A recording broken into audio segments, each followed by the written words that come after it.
महिमा श्री शनिदेव की मुख से कही न जाए। विपदा संकट कष्ट सब तुरंत दूर हो जाए।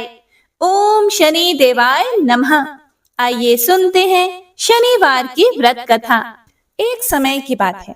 सूर्य, चंद्रमा, मंगल, बुध, बृहस्पति, शुक्र, शनि, राहु और केतु, इन सभी ग्रहों में आपस में झगड़ा हो गया कि हम सब में सबसे बड़ा कौन है। सब अपने आप को बड़ा कहते थे।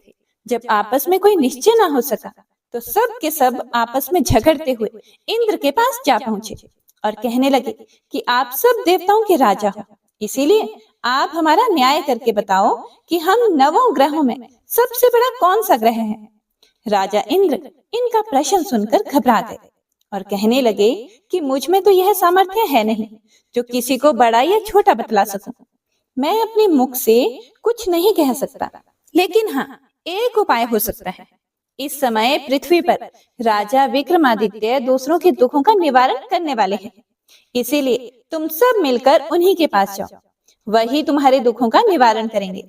ऐसा वचन सुनकर सभी ग्रह देवता चलकर भूलोक में राजा विक्रमादित्य की सभा में जाकर उपस्थित हो गए और अपना प्रश्न राजा के सामने रखा।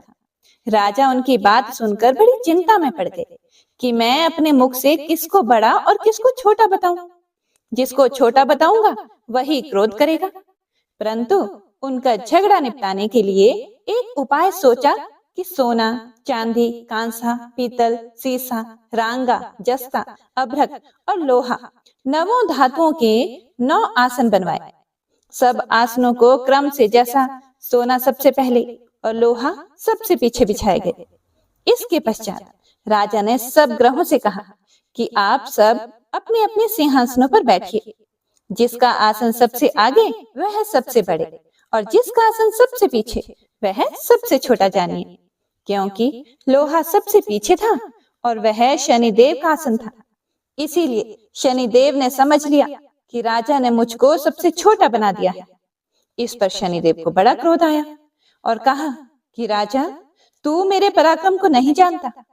सूर्य एक राशि पर 1 महीना, चंद्रमा 2.25 महीना 2 दिन, मंगल 1.5 महीना, बृहस्पति 13 महीने, बुध और शुक्र 1 महीने, परंतु मैं एक राशि पर 2.5 अथवा 7.5 साल तक रहता हूँ।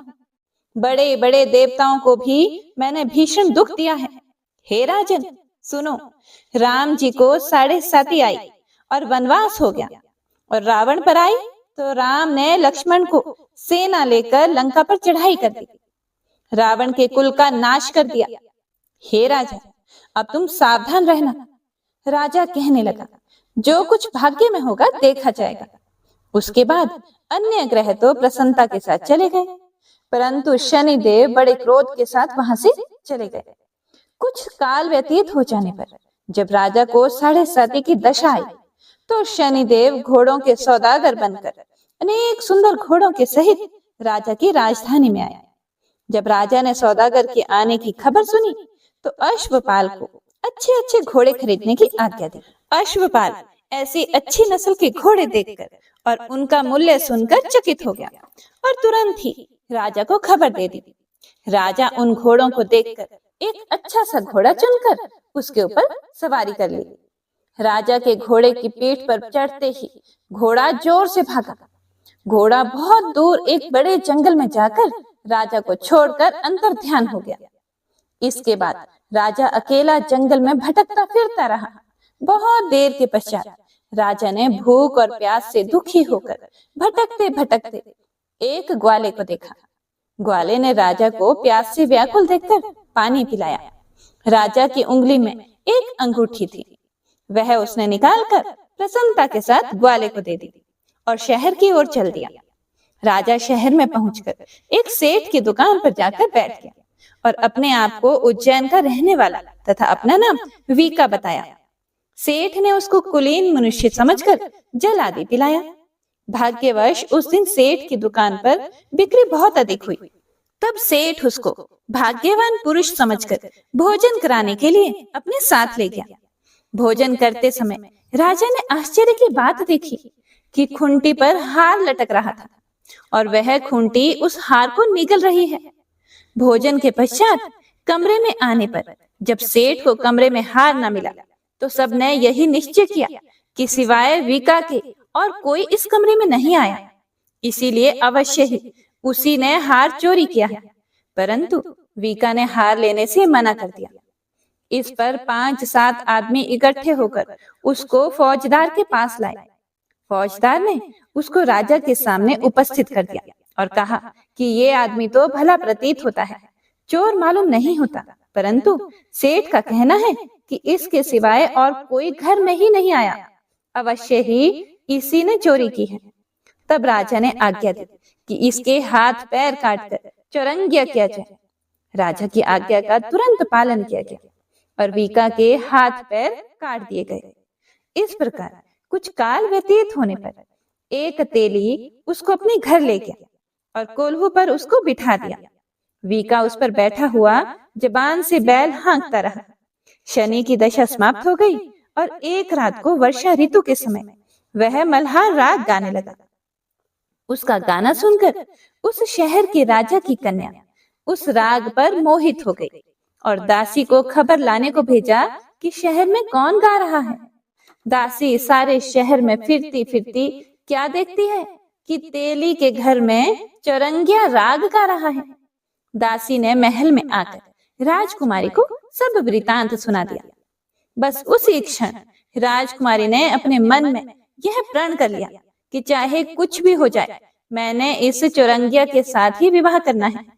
प्रातःकाल होते ही जब दासी ने राजकुमारी को जगाना चाहा तो राजकुमारी अनशन व्रत लेकर पड़ी रही। तब दासी ने रानी के पास जाकर राजकुमारी के ना उठने का वृतांत कहा। रानी ने तुरंत ही वहां पर आकर राजकुमारी को जगाया और उसके दुख का कारण पूछा। तो राजकुमारी ने कहा कि माताजी, मैंने यह प्रण कर लिया है कि तेली के घर में जो चौरंगिया है उसी के साथ विवाह करूंगी। माता ने कहा, पगली, यह क्या बात कह रही है? तुझको किसी देश के राजा के साथ परणाया जाएगा। कन्या कहने लगी कि माताजी, मैं अपना प्रण कभी नहीं तोड़ूंगी। माता ने चिंतित होकर यह बात राजा को बताई। तब महाराज ने भी आकर यह समझाया कि मैं अभी देश देशांतर में अपने दूत भेजकर सुयोग्य, रूपवान एवं बड़े से बड़े गुणी राजकुमार के साथ तुम्हारा विवाह करूंगा। ऐसी बात तुमको कभी नहीं विचारनी चाहिए। फिर कन्या ने कहा, पिताजी, मैं अपने प्राण त्याग दूंगी, परंतु दूसरे से विवाह नहीं करूंगी। इतना सुनकर राजा ने क्रोध से कहा, यदि तेरे भाग्य में ऐसा ही लिखा है तो जैसे तेरी इच्छा हो वैसा ही कर। राजा ने तेली को बुलाकर कहा कि तेरे घर में जो चौरंगिया है उसके साथ मैं अपनी कन्या का विवाह करना चाहता हूँ। तेली ने कहा कि यह कैसे हो सकता है? कहाँ आप हमारे राजा और कहाँ मैं एक नीच तेली। परंतु राजा ने कहा कि भाग्य के लिखे को कोई नहीं टाल सकता। अपने घर जाकर विवाह की तैयारी करो। राजा ने उसी समय तोरण और बंधनवार लगवाकर अपनी राजकुमारी का विवाह चौरंगिया विक्रमादित्य के साथ कर दिया। रात्रि को जब विक्रमादित्य और राजकुमारी महल में सोए थे तो आधी रात के समय शनिदेव ने विक्रमादित्य को स्वप्न दिया कि राजा, कहो, मुझको छोटा बतलाकर तुमने कितना दुख उठाया। राजा ने क्षमा मांगी। शनिदेव ने प्रसन्न होकर विक्रमादित्य को हाथ पैर दिए। तब राजा ने कहा, महाराज, मेरी प्रार्थना स्वीकार करें कि जैसा दुख आपने मुझे दिया है ऐसा और किसी को न दें। फिर शनिदेव ने कहा कि तुम्हारी यह प्रार्थना स्वीकार है। जो मनुष्य मेरी कथा सुनेगा या कहेगा उसको मेरी दशा में कभी किसी प्रकार का दुख नहीं होगा, और जो नित्य ही मेरा ध्यान करेगा या चींटियों को आटा डालेगा उसके सब मनोरथ पूर्ण होंगे। इतना कहकर शनिदेव अपने धाम को चले गए। राजकुमारी की आंख खुली और उसने राजा के हाथ पांव देखे तो आश्चर्य को प्राप्त हुई।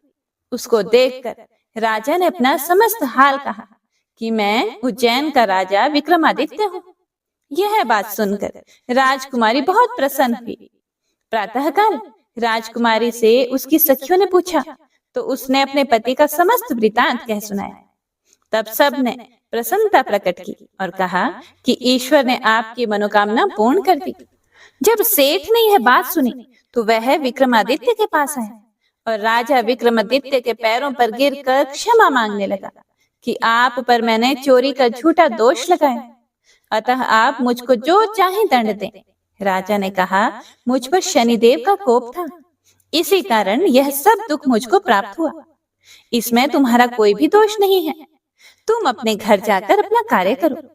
सेठ बोला कि मुझे तभी शांति होगी जब आप मेरे घर चलकर प्रीति पूर्वक भोजन करोगे। राजा ने कहा कि जैसी आपकी मर्जी हो वैसा ही करें। सेठ ने अपने घर जाकर अनेक प्रकार के सुंदर भोजन बनवाए और राजा विक्रमादित्य को प्रीति भोज दिया। जिस समय राजा भोजन कर रहे थे, एक अत्यंत आश्चर्य की बात सबको दिखाई दी। जो खूंटी पहले हार निगल गई थी, वह अब हार उगल रही है। जब भोजन समाप्त हो गया तो सेठ ने हाथ जोड़कर बहुत सी मोहरें राजा को भेंट की और कहा कि मेरे श्री कंवर नामक एक कन्या है, उसका पाणी ग्रहण आप करें। इसके बाद सेठ ने अपनी कन्या का विवाह राजा के साथ कर दिया और बहुत सा दान दहेज आदि दिया। इस प्रकार कुछ दिनों तक वहां निवास करने के पश्चात विक्रमादित्य ने शहर के राजा से कहा कि अब मेरी उज्जैन जाने की इच्छा है।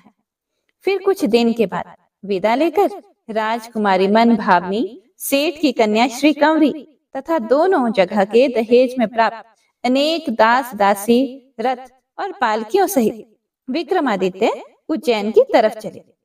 जब शहर के निकट पहुंचे और पूर्ववासियों ने राजा के आने का संवाद सुना तो समस्त उज्जैन की प्रजा अगवानी के लिए आई।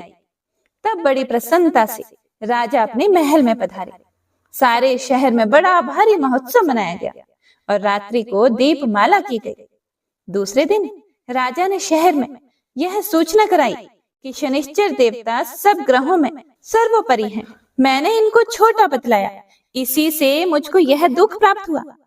इस कारण सारे शहर में सदा शनिश्चर की पूजा और कथा होने लगी। राजा और प्रजा अनेक प्रकार के सुख भोगती रही। जो कोई शनिवार की इस कथा को पढ़ता या सुनता है, शनिदेव की कृपा से उसके सब दुख दूर हो जाते हैं। तो प्रेम से बोले शनिदेव महाराज की जय। हे प्रिय भक्तों, शनिदेव की दृष्टि क्रूर मानी गई है और उनकी चाल धीमी। क्या आप जानते हैं शनिदेव की चाल धीमी क्यों है? इसके पीछे एक बड़ी ही दिलचस्प कथा है और इस कथा से हमें यह भी पता चलेगा कि लोग शनि की दृष्टि से बचने के लिए पीपल के पेड़ में जल क्यों डालते हैं।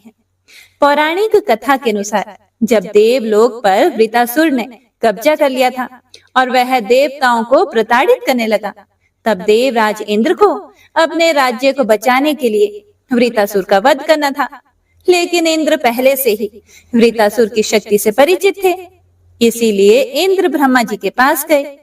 तब उन्हें ब्रह्मा जी ने बताया कि पृथ्वी लोक पर रहने वाले महर्षि दधीची की हड्डियों से वज्र बनाकर वृतासुर को मारा जा सकता है।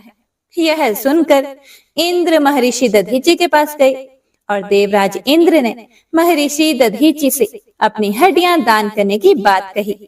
हे प्रिय भक्तों, महर्षि दधीची ने बिना किसी सवाल किए ही अपनी हड्डियां दान करने की बात पर राजी हो गए। उन्होंने समाधि मुद्रा में ध्यान लगाकर अपनी देह का त्याग कर दिया और महर्षि दधीची ने अपनी हड्डियां इंद्र को राक्षस वृतासुर का वध करने के लिए दान कर दी थी। जब महर्षि दधीची की पत्नी को यह पता चला कि उनके पति ने देवताओं की मदद के लिए अपने प्राण त्याग दिए हैं, तब वे उस दुख को सहन नहीं कर सकी और उन्होंने सती होने का निश्चय कर लिया। उन्होंने अपने पति के अंतिम संस्कार के साथ ही वहीं पास में ही स्थित एक विशाल पीपल वृक्ष के कोटर में अपने 3 वर्ष के बालक को रखकर वह खुद सती हो गई। पीपल के कोटर में रखा महर्षि दधीची का वह बालक भूख प्यास से तड़प तड़प कर चिल्लाने लगा। जब उसे वहां कोई भी वस्तु नहीं मिली तो कोटर में गिरे हुए पीपल के गोदों अर्थात फल को खाकर बड़ा होने लगा। कालांतर में पीपल के पत्तों और फलों को खाकर बालक का जीवन सुरक्षित रहा। एक दिन संयोगवश देव ऋषि नारद वहां से गुजर रहे थे। तब देव ऋषि नारद जी ने उस बालक को उस कष्टप्रद स्थिति में देखा तो उससे उसका परिचय पूछा। नारद जी बोले कि हे बालक, तुम कौन हो और तुम्हारे माता पिता कौन हैं? बालक बोला, यही तो मैं भी नहीं जानता। ये मैं भी जानना चाहता हूँ कि मैं कौन हूँ और मेरे माता पिता कौन हैं। तब नारद जी ने अपनी दिव्य दृष्टि से देखकर उस बालक को बताया कि तुम महान दानी महर्षि दधीचि के पुत्र हो।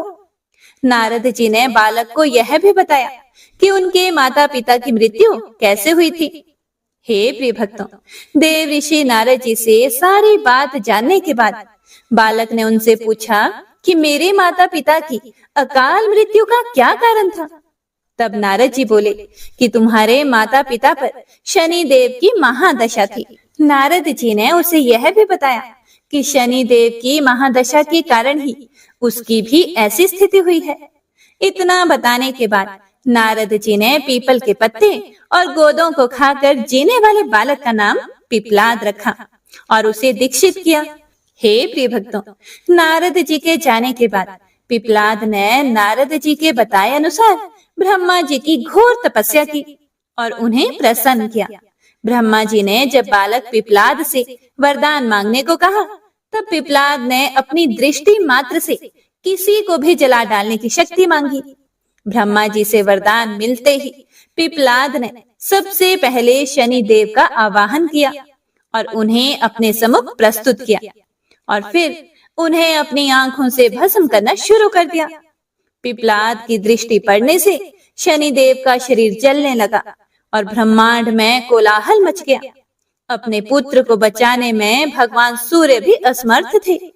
फिर सूर्य देव ने ब्रह्मा जी से अपने पुत्र शनि देव को बचाने के लिए प्रार्थना की। तब ब्रह्मा जी ने पिपलाद को शनि देव को छोड़ने के लिए कहा, लेकिन पिपलाद इसके लिए तैयार नहीं हुए। तब ब्रह्मा जी ने उन्हें एक के बदले 2 वर मांगने को कहा। तब पिपलाद ऋषि ने 2 वरदान मांगे। हे प्रिय भक्तों, पिपलाद ने पहला वरदान मांगा कि जन्म से 16 वर्ष तक किसी भी बालक की कुंडली में शनि का स्थान नहीं होगा, जिससे कि कोई और बालक मेरे जैसा अनाथ ना हो। और दूसरा वरदान यह मांगा कि मुझ अनाथ को शरण पीपल वृक्ष ने दी है, इसीलिए जो भी मनुष्य सूर्य उदय से पहले पीपल वृक्ष पर जल चढ़ाएगा उस पर शनि की महादशा का असर नहीं होगा। ब्रह्मा जी ने तथास्तु कहकर उसे यह दोनों वरदान दे दिए। तब पिपलाद ने जलते हुए शनि देव को अपने ब्रह्मदंड से उनके पैरों पर आघात करके उन्हें मुक्त कर दिया, जिससे शनि देव के पैर क्षतिग्रस्त हो गए और वह पहले जैसे तेजी से चलने लायक नहीं रहे। इसीलिए उन्हें शनिश्चर कहा जाता है, अर्थात जो धीरे चलता है वही शनिश्चर है। आगे चलकर पिपलाद ने प्रश्न उपनिषद की रचना की, जो आज भी ज्ञान का बहुत बड़ा भंडार है। तो यह थी पिपलाद और शनिदेव की कथा। उम्मीद है आपको पसंद आई होगी। तो प्रेम से बोलिए शनिदेव महाराज की जय। हे प्रिय भक्तों, तो आइए अब सुनते हैं लप्सी और तपसी की कहानी। यह एक पौराणिक लोक कथा है। इस कथा के अनुसार एक लप्सी था तथा एक तपसी था।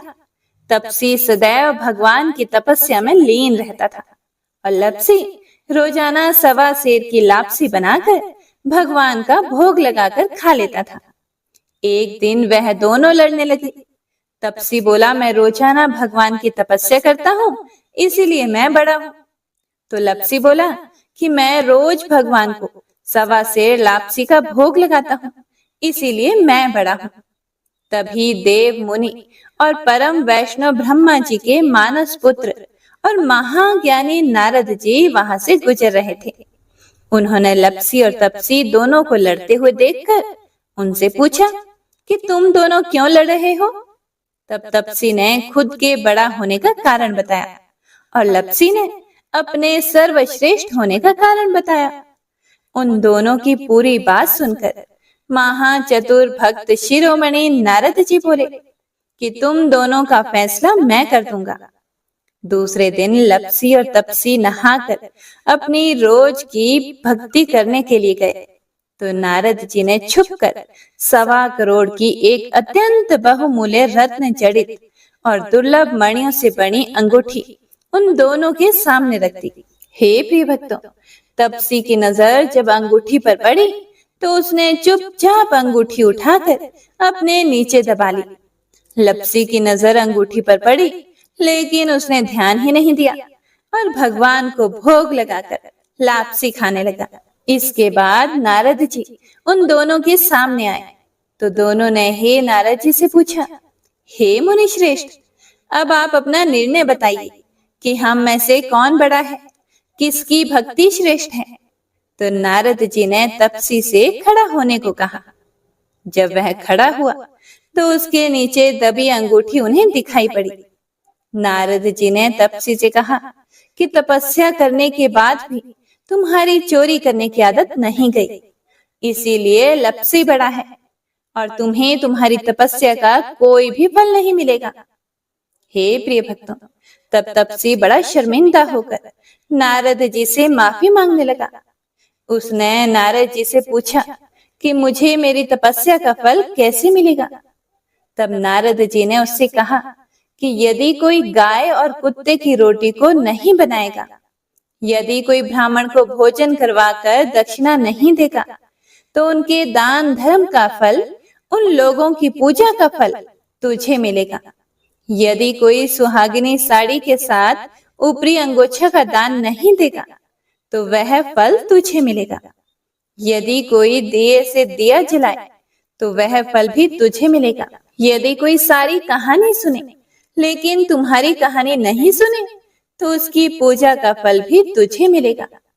हे प्रिय भक्तों, उसी दिन से हर व्रत कथा कहानी के साथ लपसी तपसी की यह कहानी भी अवश्य सुनी और कही जाती है। जय जय शनि देव महाराज, जन के संकट हरने वाले। जय जय शनि देव महाराज, जन के संकट हरने वाले। तुम सूर्य पुत्र बलधारी, भय मानत दुनिया सारी। तुम सूर्य पुत्र बलधारी, भय मानत दुनिया सारी। साधत हो दुर्लभ काज, जय जय शनि देव महाराज, जन के संकट हरने वाले। तुम धर्मराज के भाई, जम क्रूरता पाई। तुम धर्मराज के भाई, जम क्रूरता पाई। घन गर्जन करता आवाज, जय जय शनि देव महाराज, जन के संकट हरने वाले। तुम नील देव बिकरारी, भैंसा पर करत सवारी।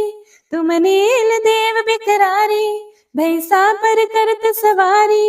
कर लो गदा रही साज, जय जय शनि देव महाराज, जन के संकट हरने वाले। तुम भूपति रंक बनाओ, निर्धन सिर छत्र धराओ। तुम भूपति रंक बनाओ, निर्धन सिर छत्र धराओ। समरथ हो करन मम काज, जय जय शनि देव महाराज, जन के संकट हरने वाले। राजा को राज मिटाओ, जिन भक्तों पीर दिवायो। राजा को राज मिटाओ, जिन भक्तों पीर दिवायो। जग में हो गई जय जयकार, जय जय शनि देव महाराज, जन के संकट हरने वाले। तुम हो स्वामी हम चरणन, सिर करत नमामि जी। तुम हो स्वामी हम चरणन, सिर करत नमामि जी। पूर्वो जन जन की ये आस, जय जय शनि देव महाराज, जन के संकट हरने वाले। यह पूजा देव तिहारी, करत दीन भाव ते थारी। यह पूजा देव तिहारी, करत दीन भाव ते थारी। अंगीकृत करो कृपालु जी, जय जय शनि देव महाराज, जन के संकट हरने वाले। प्रभु शुद्धि दृष्टि निहारो, क्षमिए अपराध हमारो। प्रभु शुद्धि दृष्टि निहारो, क्षमिए अपराध हमारो। है हाथ तिहारे लाज, जय जय शनि देव महाराज, जन के संकट हरने वाले। हम बहुत विपत्ति घबराए, शरणागति तुमरी आए, हम बहुत विपत्ति घबराए। शरणागति तुमरी आए, प्रभु सिद्ध करो सब काज। जय जय शनि देव महाराज, जन के संकट हरने वाले। यह विनय करे कर जोर के, भक्त सुनावे जी। यह विनय करे कर जोर के, भक्त सुनावे जी। तुम देवन के सिर ताज, जय जय शनि देव महाराज, जन के संकट हरने वाले। तुम सूर्य पुत्र बलधारी, भय मानत दुनिया सारी। तुम सूर्य पुत्र बलधारी, भय मानत दुनिया सारी। साधत हो दुर्लभ काज, जय जय शनि देव महाराज। जय जय शनि देव महाराज, जय जय शनि देव महाराज। प्रेम से बोलिए शनिदेव महाराज की जय।